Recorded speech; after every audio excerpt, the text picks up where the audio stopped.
Hi guys, it's Sam from Creatively Sam's, and I'm going to take a plain glass cylinder vase that I got from the Dollar Tree and transform it into a black and silver centerpiece.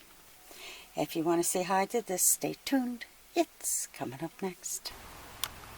Okay, this is the cylinder vase that I got at the Dollar Tree, and my satin, which is a flat black paint. This is the stuff that I got on my last haul, but I'm just going to give this 2 coats.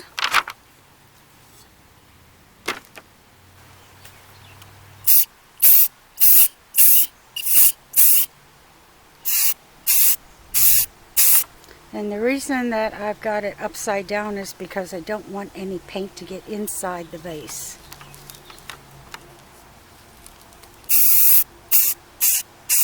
And right now it looks nice and shiny, but this should dry flat.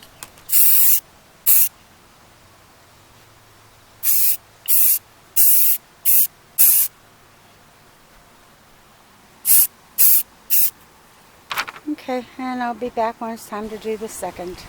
Okay, that's 2 coats. And it has a nice flat finish. And I really like the way that turned out.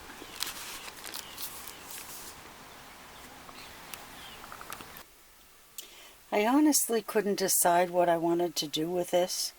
I knew I wanted it black and silver. And I love my bling, so I'm going to put some kind of bling in here. But I'm going to start with this ribbon. This thing looks like a strip of glitter. But it's like a velour. And I got this at Walmart. I just couldn't decide if I like it better on the bottom, on the top, or in the middle. And I really can't decide. Okay, I think I'm going to put it around the middle. And I measured the vase, and it's a little over 7 inches. So what I'm going to do is come 3 inches from the bottom and mark it. And I'm going to use a piece of chalk. And that way it won't mess up my paint. But the bottom of this ribbon is going to go right where the chalk is. And I'm going to mark this all the way around. Okay, I've got it all marked. And I think you can see it pretty good. So I'm just going to take this ribbon and my hot glue gun.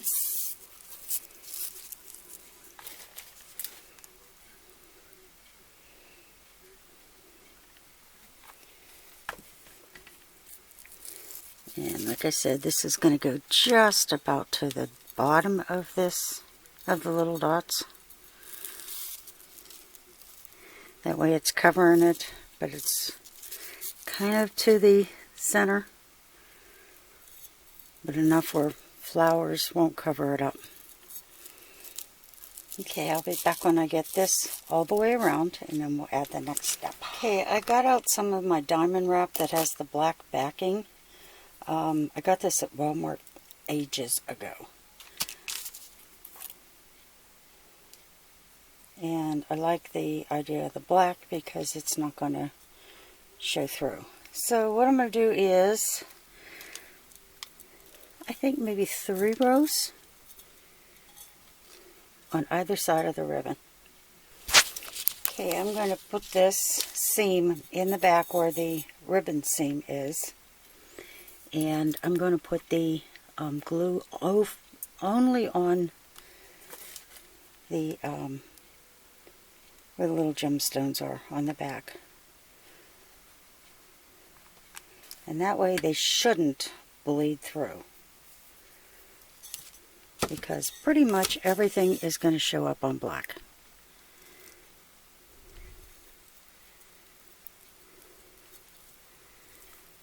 Okay, I'm just going to do the same thing all the way around.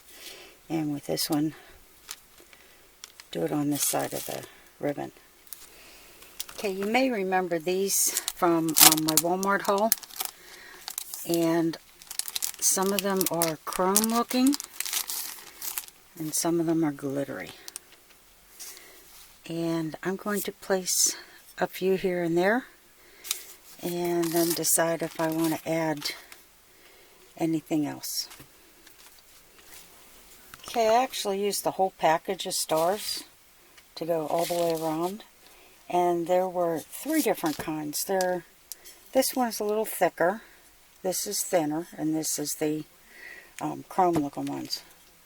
But boy, does that sparkle like crazy. And I'm trying to decide if I want to put some regular rhinestones on it in between the stars. I don't know, I'm kind of liking it just the way it is. And I had gotten these at Walmart, and I just love the way they reflect. I mean, they look almost like mirrors. And I think I'm going to take these tiny ones and just put them in between the stars. Now there it is with the tiny stones on it, and I really like the way this turned out. I think this is going to be a really nice centerpiece for what I have in mind. So if you like what you saw, give it a thumbs up, subscribe, and happy creating, everyone.